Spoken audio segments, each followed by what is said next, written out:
So this is not the usual way to paint a door, but I just wanted to show you something. As you can see, I've done a little cutting in around the glass.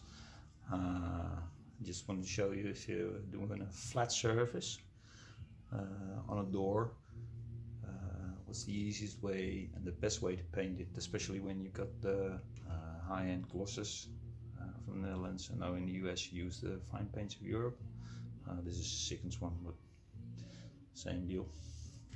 What you want to do, as with all paints and with a round brush, flat brush, doesn't matter, you want to divide your paint in a proper way so you don't get any sags or any runs in your paint. What we normally do, dip with a dip and tap, put the paint on, straight line, start dividing the paint. Make cross layers, back and forth. As you can see, almost no pressure when dividing, just dividing the paint. And you'll feel the resistance. You know you've done a proper job with the resistance of the paint, especially with oil-based paints. Water-based paints is a different story, but especially with oil-based paint and synthetic paints, you feel the resistance is the same everywhere. You've done a good job. What you want to do, paint the whole door, a little bit on the bottom. Sorry for the lousy video. Divide the paint, divide the paint, divide the paint, divide the paint, divide the paint.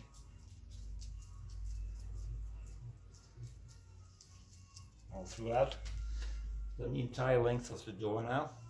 Paint is divided. It's still crosswise, things like that. So what you want to do, get your brush, make sure it doesn't pull out the remainder of the paint, so you get an almost dry brush. And what you want to do, very gently,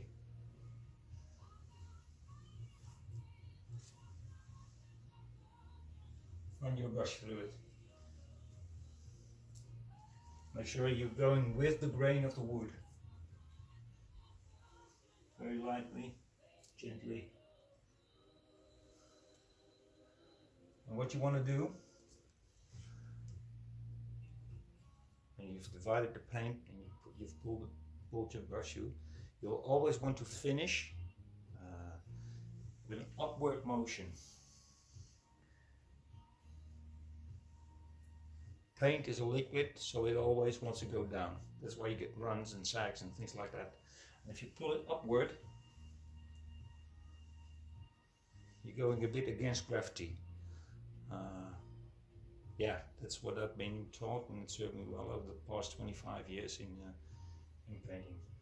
And after that, and the same with pulling the paint with a gentle pull, you'll feel the difference. If there's one spot that has too much paint on it, you'll slide through it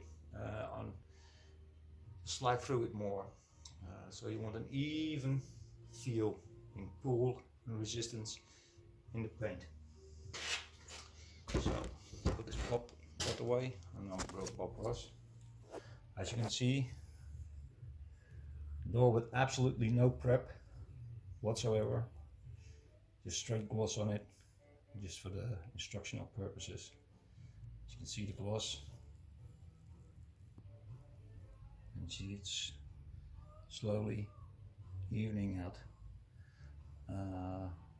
And don't worry, this paint needs time to level out. Just get it there.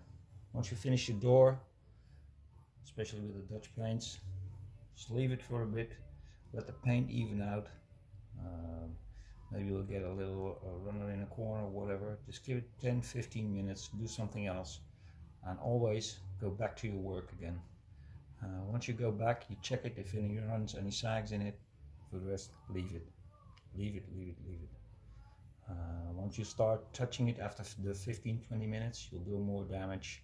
Better off just waiting till it dry, sand it down a bit, and give it another coat.